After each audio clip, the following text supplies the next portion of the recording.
Hello friends, and welcome to this bedtime story for grown-ups. If you enjoy these bedtime readings and would like to hear more, I would encourage you to subscribe and click the like button, so you will be notified when a new story is ready for you. So, let us find a place where you can unwind. Settle into that place. Take a deep breath. As you exhale, you can feel yourself relax. Your day has come to an end. There's nothing left to do now but listen to these stories and fall asleep. And so, let us begin. Kismet. The fifth heat in the free-for-all was just over. Lulu had won, and the crowd on the grandstand and the hangers-on around the track were cheering themselves hoarse. Clear through the noisy clamor shrilled a woman's cry. "Ah, I have dropped my scorecard." A man in front of her turned. "I have an extra one, madam. Will you accept it?" Her small, modishly gloved hand closed eagerly on it before she lifted her eyes to his face. Both started convulsively. The man turned very pale, but the woman's ripe-tinted face colored darkly. "You," she faltered. His lips parted in the coldly graven smile she remembered and hated. "You are not glad to see me," he said calmly. "But that, I suppose, was not to be expected. I did not come here to annoy you. This meeting is as unexpected to me as to you. I had no suspicion that for the last half hour I had been standing next to my—" She interrupted him by an imperious gesture, still clutching the scorecard she half turned from him. Again he smiled, this time with a tinge of scorn, and shifted his eyes to the track. None of the people around them had noticed the little byplay. All eyes were on the track, which was being cleared for the first heat of another race. The free-for-all horses were being led away blanketed. The crowd cheered "Lulu" as she went past, a shapeless oddity. The backers of Mascot, the rival favorite, looked gloomy. The woman noticed nothing of all this. She was small, very pretty, still young, and gowned in a quite unmistakable way. She studied the man's profile furtively. He looked older than when she had seen him last. There were some silver threads gleaming in his close-clipped dark hair and short, pointed beard. Otherwise, there was little change in the quiet features and somewhat stern gray eyes. She wondered if he had cared at all. They had not met for 5 years. She shut her eyes and looked in on her past. It all came back very vividly. She had been 18 when they were married, a gay, high-spirited girl, and the season's beauty. He was much older and a quiet, serious student. Her friends had wondered why she married him. Sometimes she wondered herself, but she had loved him, or thought so. Their marriage had been an unhappy one.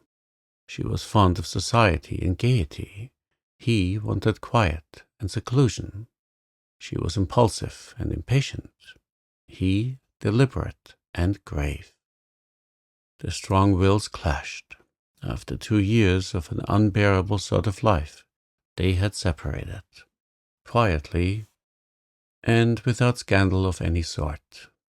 She had wanted a divorce, but he would not agree to that. So she had taken her own independent fortune and gone back to her own way of life. In the following 5 years, she had succeeded in burying all remembrance well out of sight. No one knew if she were satisfied or not. Her world was charitable to her, and she lived a gay and quite irreproachable life. She wished that she had not come to the races. It was such an irritating encounter. She opened her eyes wearily. The dusty track, the flying horses, the gay dresses of the women on the grandstand, the cloudless blue sky, the brilliant September sunshine. The purple distances all commingled in a glare that made her head ache. Before it all, she saw the tall figure by her side, his face turned from her, watching the track intently. She wondered, with a vague curiosity, what induced him to come to the races. Such things were not greatly in his line. Evidently, their chance meeting had not disturbed him. It was a sign that he did not care. She sighed a little wearily and closed her eyes. When the heat was over, he turned to her. "May I ask how you have been since we met last?" "You're looking extremely well. Has Vanity Fair palled in any degree?" She was angry at herself and him. Where had her careless society manner and well-bred composure gone? She felt weak and hysterical. What if she should burst into tears? Before the whole crowd, before those coldly critical gray eyes. She almost hated him. "No, why should it? I have found it very pleasant, and I have been well, very well. And you?" He jotted down the score carefully before he replied. "I? Oh, a bookworm and recluse always leads a placid life. I never cared for excitement, you know. I came down here to attend a sale of some rare editions, and a well-meaning friend dragged me out to see the races. I find it rather interesting, I must confess. Much more so than I should have fancied. Sorry, I can't stay until the end. I must go as soon as the free-for-all is over, if not before. I have backed Mascot. You?" "Lulu," she answered quickly. It almost seemed defiantly. How horribly unreal it was, this carrying on of small talk, as if they were the merest of chance-met acquaintances. "She belongs to a friend of mine, so I am naturally interested. She and Mascot are ties now. Both have won 2 heats. One more for either will decide it. This is a good day for the races. Excuse me."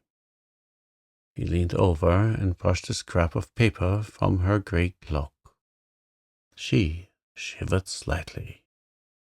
"You're cold. This stand is draughty." "I'm not at all cold, thank you. What race is this?" "Oh, the 3-minute one." She bent forward with assumed interest to watch the scoring.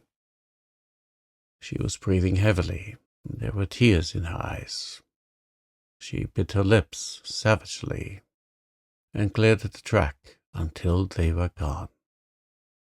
Presently he spoke again in a low, even tone demanded by circumstances. "This is a curious meeting, is it not? Quite a flavor of romance. By the way, do you read as many novels as ever?" She fancied there was mockery in his tone. She remembered how very frivolous he used to consider her novel reading. Besides, she resented the personal tinge. What right had he? "Almost as many," she answered carelessly. "I was very intolerant, wasn't I?" he said after a pause. "You thought so. You were right. You have been happier since you left me." "Yes," she said defiantly, looking straight into his eyes. "And you do not regret it?" He bent down a little. His sleeve brushed against her shoulder. Something in his face arrested the answer she meant to make. I did not say that, she murmured faintly. There was a burst of cheering. The free-for-all horses were being brought out for the 6th heat. She turned away to watch them. The scoring began, and seemed likely to have no end. She tired of it all. It didn't matter a pin to her whether Lulu or Mascot won. What did matter? Had Vanity Fair, after all, been a satisfying exchange for love? He had loved her once, and they had been happy at first. She had never before said, even in her own heart, "I am sorry." But suddenly she felt his hand on her shoulder and looked up. Their eyes met. He stooped and said almost in a whisper, "Will you come back to me?" "I don't know," she whispered, breathlessly, as if one half fascinated. "We were both to blame, but I the most. I was too hard on you. I ought to have made more allowance. We are wiser now, both of us. Come back to me, my wife."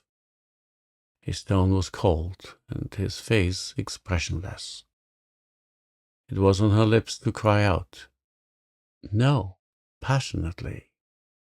But the slender, scholarly hand on her shoulder was trembling with the intensity of his repressed emotion. He did care, then. A wild caprice flashed into her brain. She sprang up. "See," she cried. "They are off now. This heat will probably decide the race. If Lulu wins, I will not go back to you. If Mascot does, I will. That is my decision." He turned paler, but bowed in assent. He knew by bitter experience how unchangeable her whims were, how obstinately she clung to even the most absurd. She leaned forward breathlessly. The crowd hung silently on the track. Lulu and Mascot were neck and neck, getting in splendid work. Halfway round the course, Lulu forged half a neck ahead, and her backers went mad. But one woman dropped her head in her hands and dared look no more. One man with white face and set lips watched the track unswervingly. Again, Mascot crawled up, inch by inch. They were on the home stretch. They were equal. The cheering broke out. Then silence. Then another terrific burst. Shouts, yells, and clappings. Mascot had won the free-for-all. In the front row, a woman stood up, swayed and shaken as a leaf in the wind. She straightened her scarlet hat and readjusted her veil unsteadily. There was a smile on her lips and tears in her eyes. No one noticed her. A man beside her drew her hand through his arm in a quiet, proprietary fashion. They left the grandstand together. Miss Debby's neighbors. There is a class of elderly New England women which are fast dying out. Those good souls who have sprung from a soil full of true New England instincts, who were used to old-fashioned ways, and whose minds were stored with quaint country lore and tradition. The fashions of the new generations do not reach them.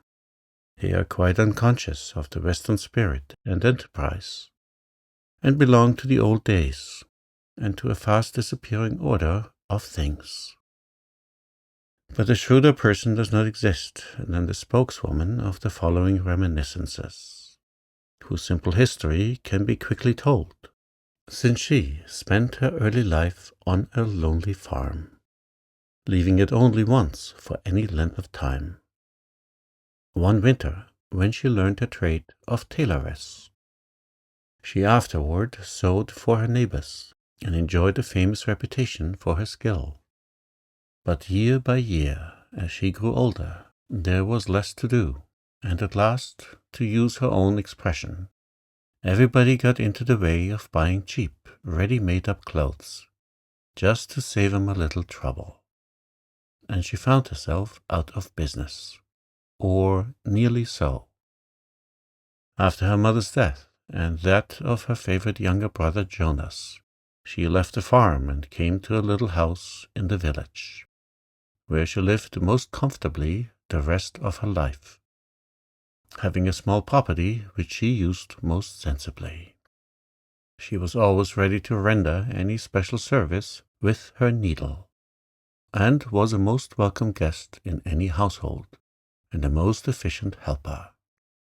To be in the same room with her for a while was sure to be profitable. And as she grew older, she was delighted to recall the people and events of her earlier life, always filling her descriptions with wise reflections and much quaint humor. She always insisted, not without truth, that the railroads were making everybody look and act of a piece, and that the young folks were more alike than people of her own day. It is impossible to give the delightfulness of her talk in any written words, as well as many of its peculiarities, for her way of going round Robin Hood's barn between the beginning of her story and its end can hardly be followed at all, and certainly not in her own dear loitering footsteps. On an idle day, her most devoted listener thought there was nothing better worth doing than to watch this good soul at work. A book was held open for the looks of the thing, but presently it was allowed to flutter its leaves and close, for Miss Debby began without any apparent provocation. "They may say whatever they have in mind to, but they can't persuade me that there's no such thing as special providences." And she twitched her strong linen thread so angrily through the carpet she was sewing, that it snapped, and the big needle flew into the air. It had to be found before any further remarks could be made, and the listener also knelt down to search for it. After a while it was discovered clinging to Miss Debby's own dress, and after reharnessing it, she went to work again at her long seam. It was always significant of a succession of Miss Debby's opinions when she quoted and berated certain imaginary persons, whom she designated as they, who stood for the opposite side of the question, and who merited usually her deepest scorn and fullest antagonism.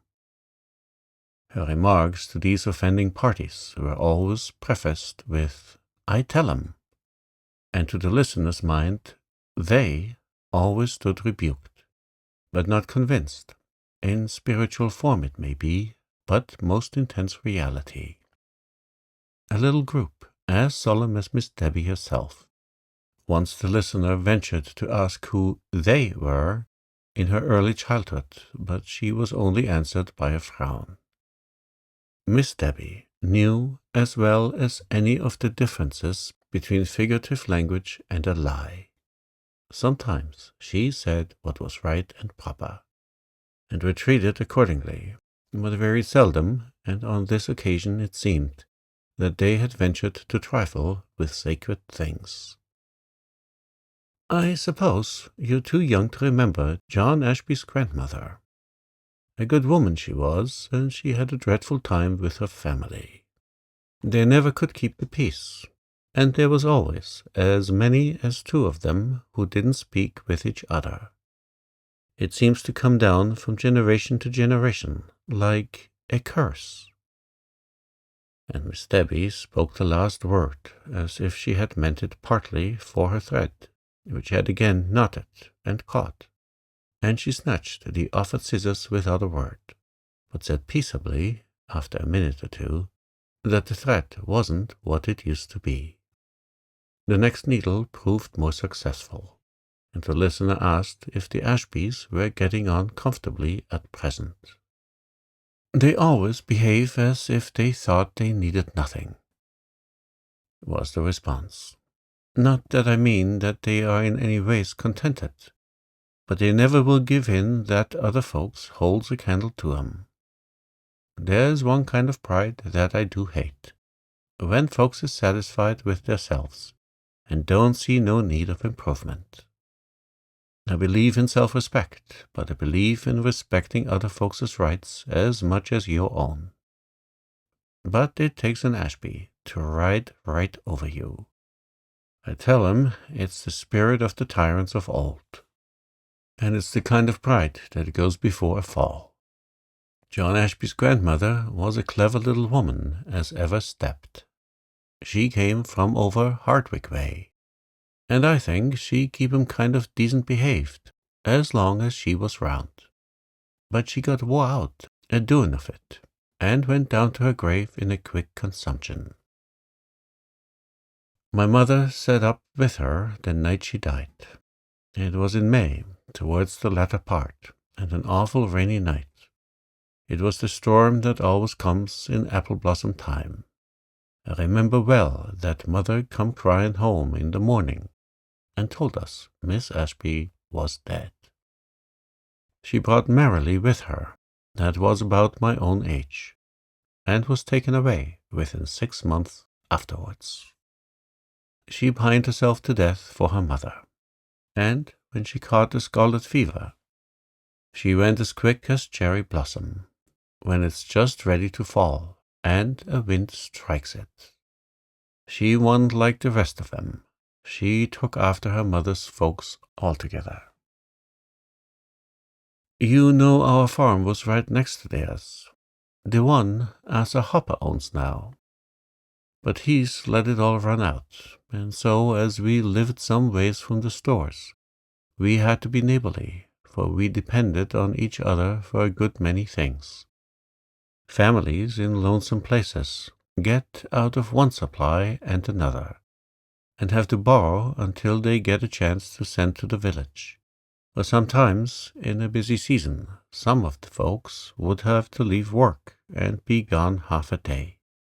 Land, you don't know nothing about old times, and the life that used to go on about here.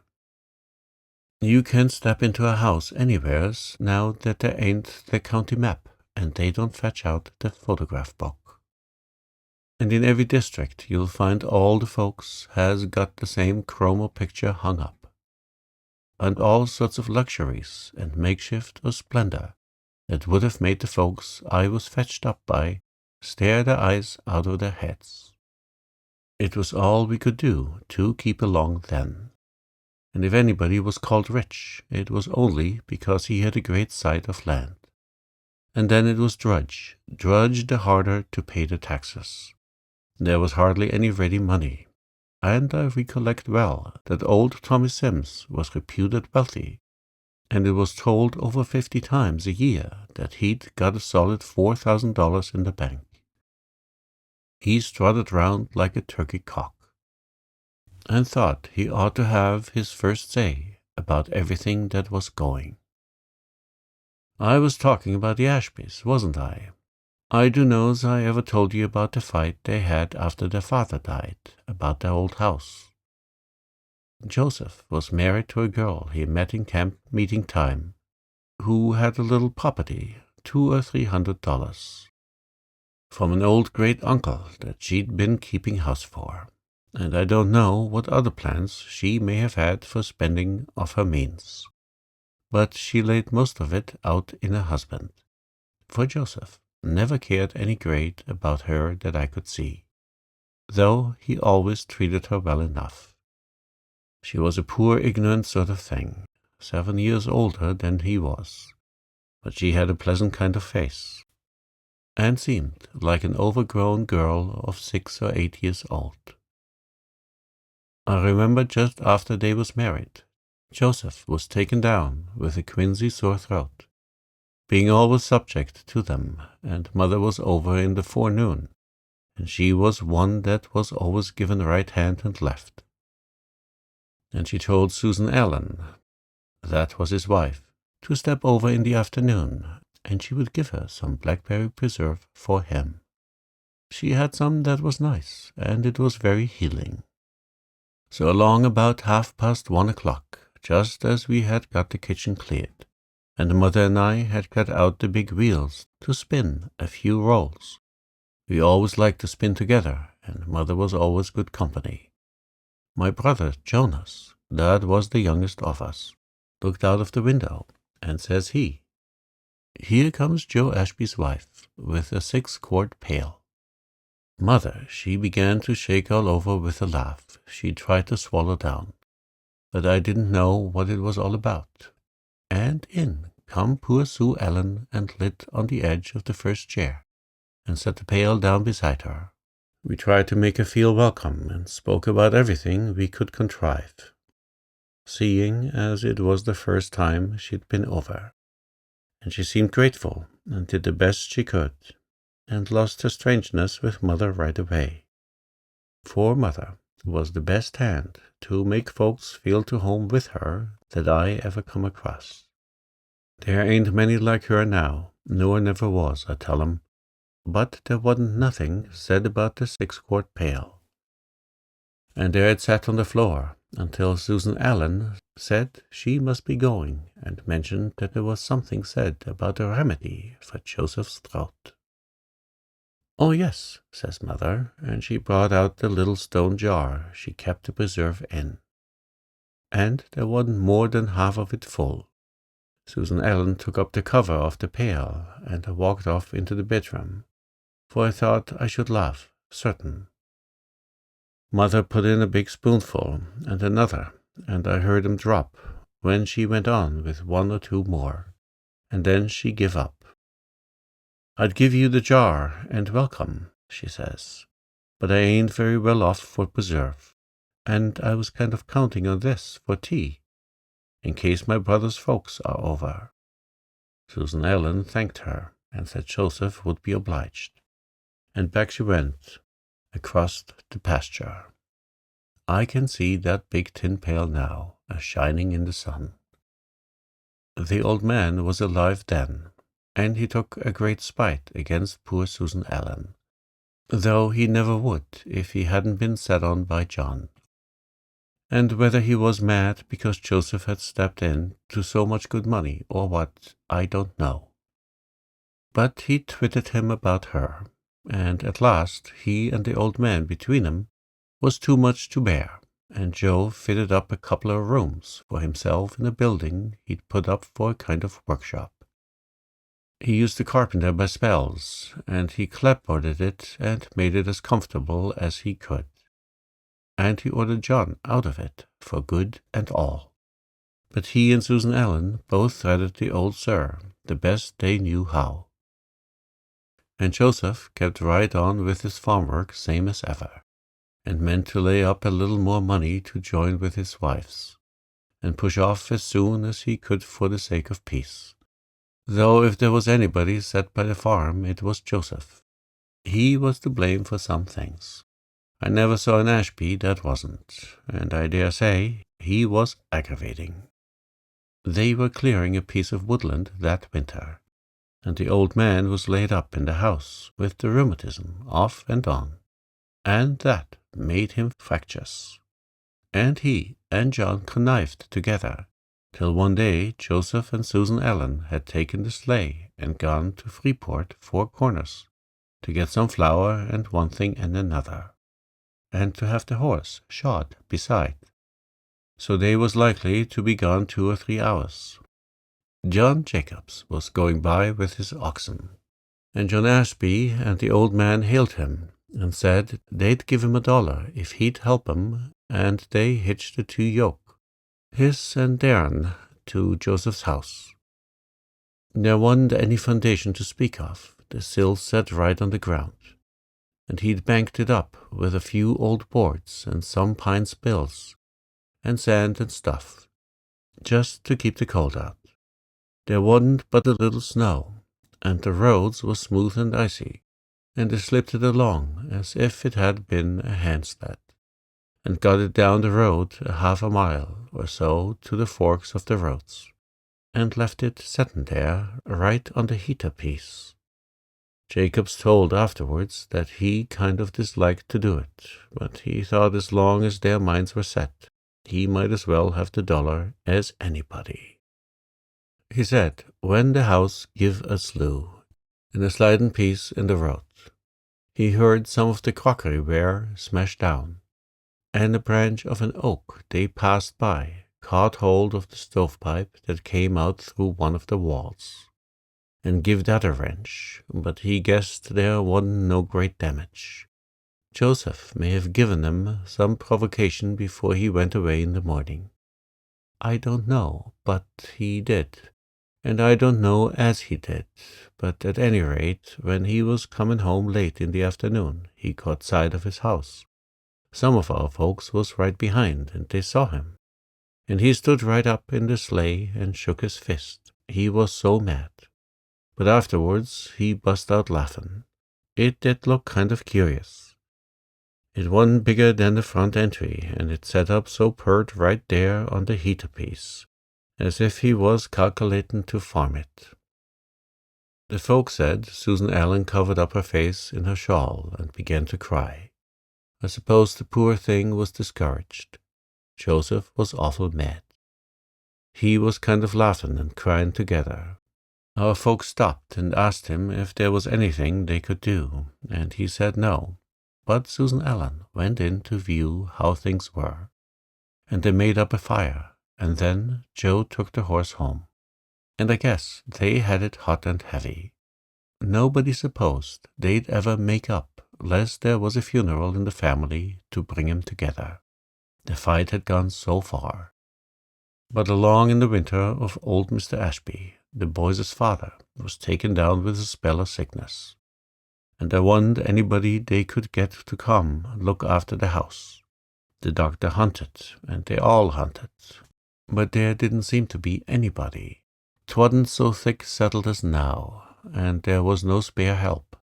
So John had to eat humble pie and go and ask Susan Allen if she wouldn't come back and let bygones be bygones. She was as good-natured a creature as ever stepped, and did the best she knew, and she spoke up as pleasant as could be, and said she'd go right off that afternoon and help him through.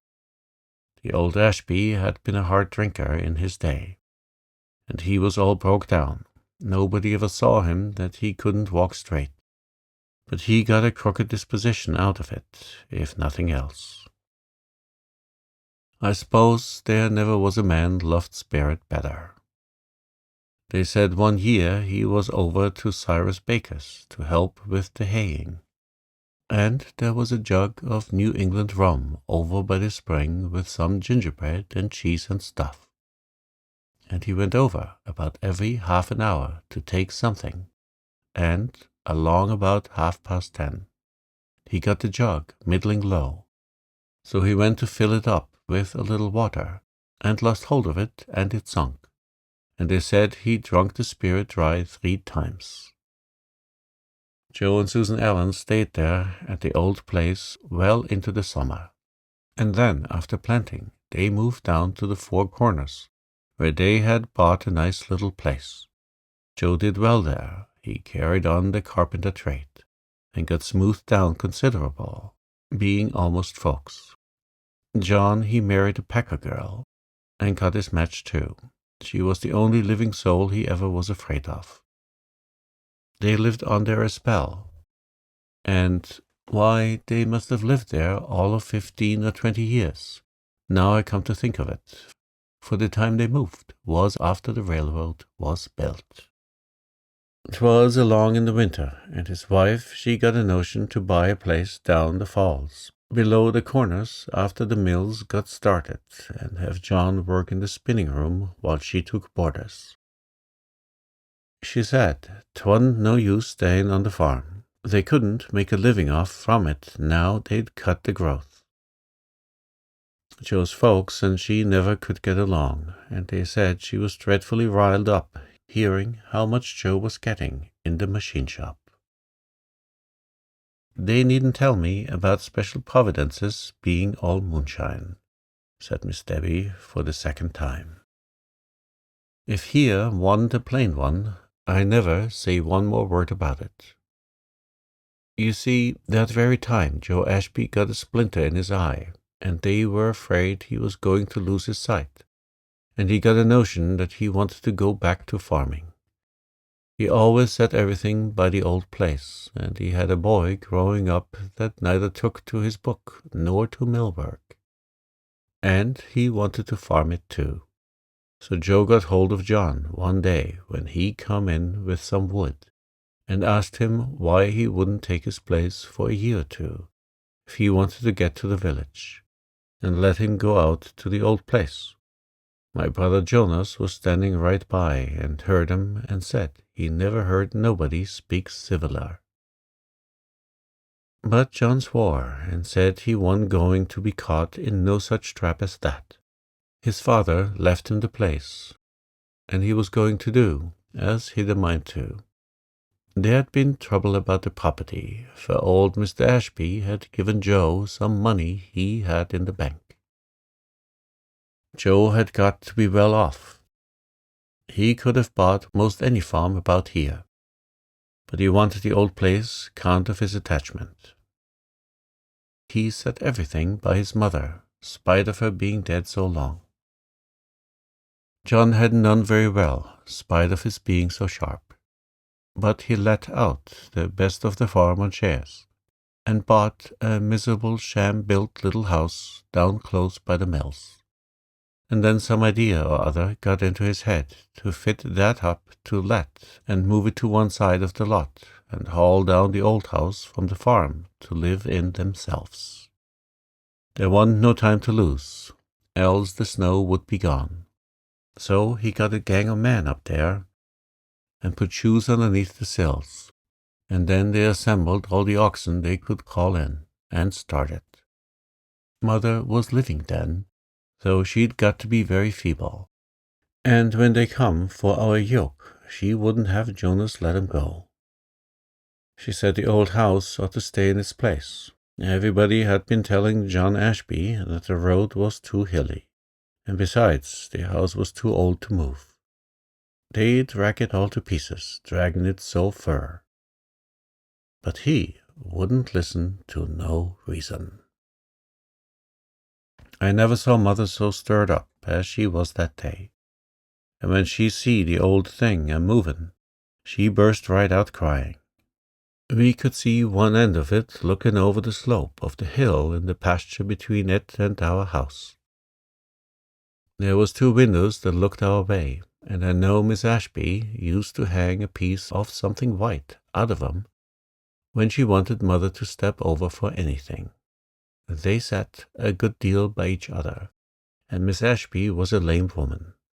I shouldn't have thought John would have 'em haul the house right over the little garden she thought so much of, and broke down the laylocks and flowering currant she set everything by.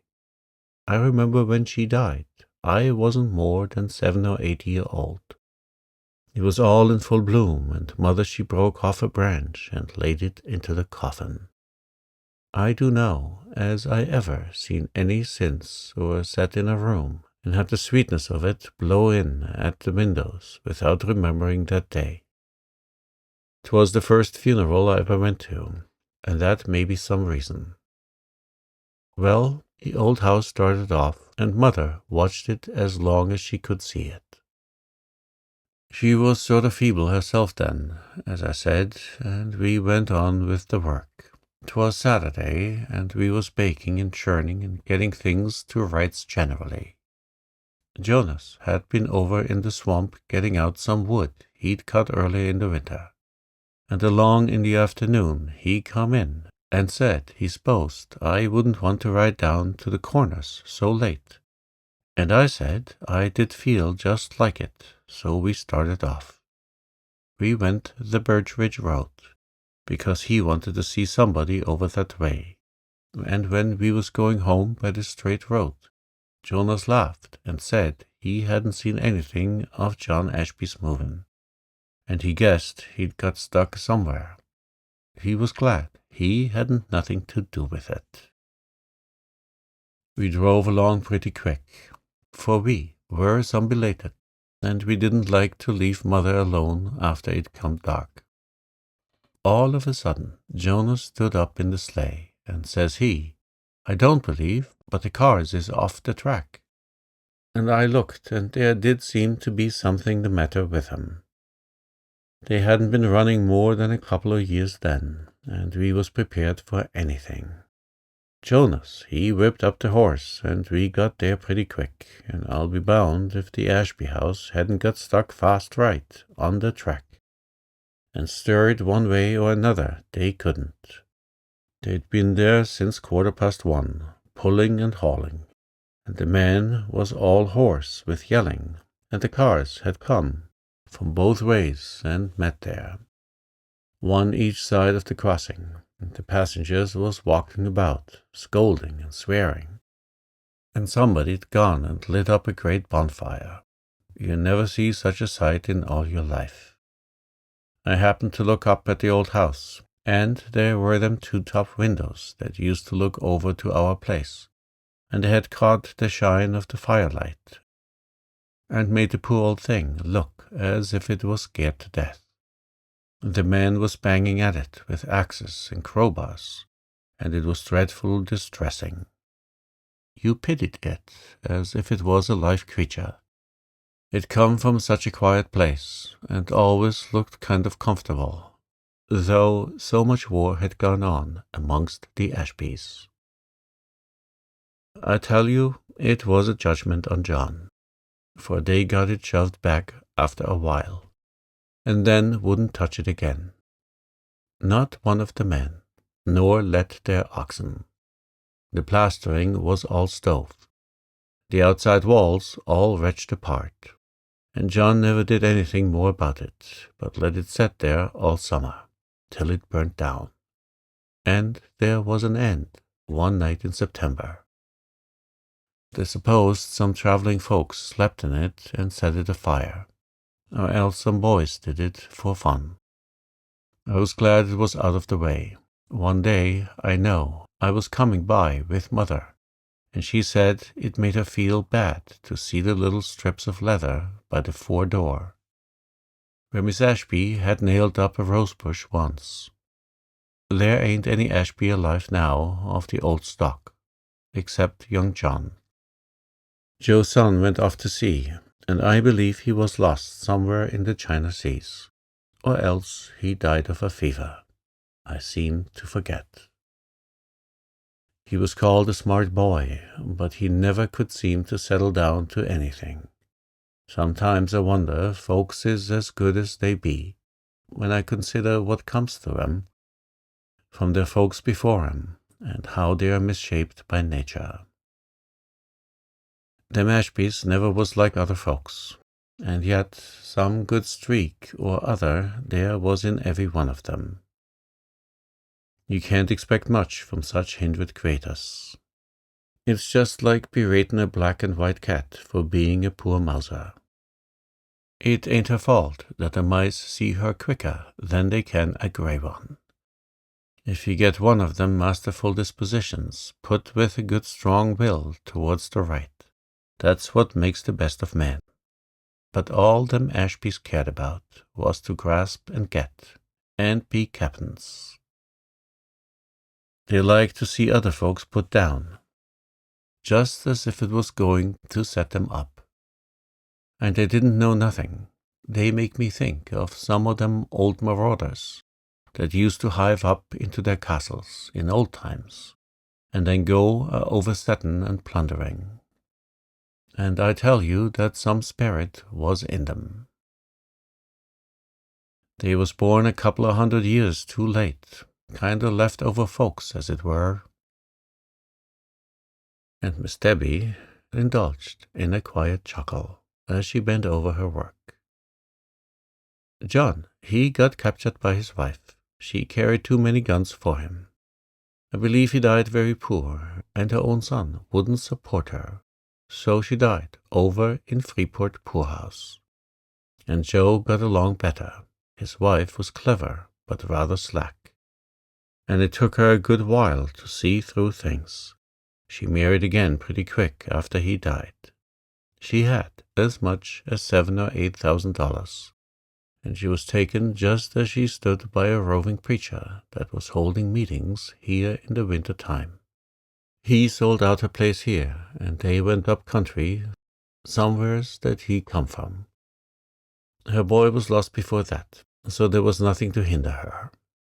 There, don't you think I'm always a fault-finding. When I get hold of the real thing in folks, I stick to 'em. But there's an awful sight of poor material walking about that ain't worth the ground it steps on. But when I look back a little ways, I can't blame some of 'em, though it does often seem as if people might do better if they only set to work and tried. I must say I always do feel pleased when I think how mad John was. This John's father, when he couldn't do just as he'd a mind to do with the poor old house. I couldn't help thinking of Joe's mansion that he and his father hauled down to the heat of peace in the fork of the roads. Sometimes I wonder where them Ashbys all went to. They'd mistaken one place for the other in the next world. For 'twould make heaven out of hell, because they could be disagreeing with somebody, and, well, I don't know. I'm sure they kept a good row going while they was in this world. Only with Mother, somehow she could get along with anybody, and not always give 'em their way either.